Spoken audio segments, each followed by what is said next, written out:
100 കോടി ക്ലബിൽ ഇടം പിടിച്ചിരിക്കുകയാണ് ലക്കി ഭാസ്കർ. ദുൽഖർ സൽമാൻ നായകനായി എത്തിയ ലക്കി ഭാസ്കർ മികച്ച പ്രതികരണങ്ങളോടെ തിയേറ്ററുകളിൽ പ്രദർശനം തുടരുകയാണ്. ഇപ്പോഴിതാ ചിത്രം 100 കോടി ക്ലബിൽ ഇടം പിടിച്ചിരിക്കുകയാണ്. ചിത്രത്തിന്റെ നിർമ്മാതാക്കൾ 100 കോടി മെഗാ ബ്ലോക്ക് ബസ്റ്റർ വിജയം ട്രെയിലർ പങ്കുവച്ചാണ് ഇക്കാര്യം അറിയിച്ചിരിക്കുന്നത്. വെങ്കി അറ്റ്ലൂരിയുടെ സംവിധാനത്തിൽ പുറത്തിറങ്ങിയ സിനിമ തെലുങ്കിലും മലയാളത്തിലും മാത്രമല്ല തമിഴകത്തും മികച്ച കളക്ഷനാണ് നേടുന്നത്. തെലുങ്കിൽ ഈ ചിത്രം വിജയമായതോടെ ഹാട്രിക് ബ്ലോക്ക് ബസ്റ്ററാണ് ദുൽഖർ സ്വന്തമാക്കിയത്. രണ്ടാം വാരത്തിലും കേരളത്തിലും ആഗോളതലത്തിലും വമ്പൻ പ്രേക്ഷകർ പ്രശംസ നേടിയും ബോക്സ് ഓഫീസ് പ്രകടനം കാഴ്ചവെച്ചുമാണ് ലക്കി ഭാസ്കർ വിജയം തുടരുന്നത്. ലക്കി ഭാസ്കർ എന്ന പീരീഡ് ഡ്രാമ ത്രില്ലർ ചിത്രം നിർമ്മിച്ചിരിക്കുന്നത് സൂര്യദേവര നാഗവംശി, സായി സൗജന്യ എന്നിവരുടെ നേതൃത്വത്തിലുള്ള സിതാര എന്റർടൈൻമെന്റ്സും ഫോർച്യൂൺ 4 സിനിമാസും ചേർന്നാണ്.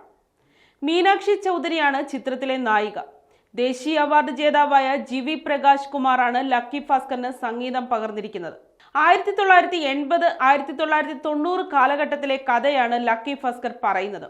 ബാങ്ക് ഉദ്യോഗസ്ഥനായ ഭാസ്കർ കുമാർ ആയിട്ടാണ് ദുൽഖർ ചിത്രത്തിലെത്തുന്നത്.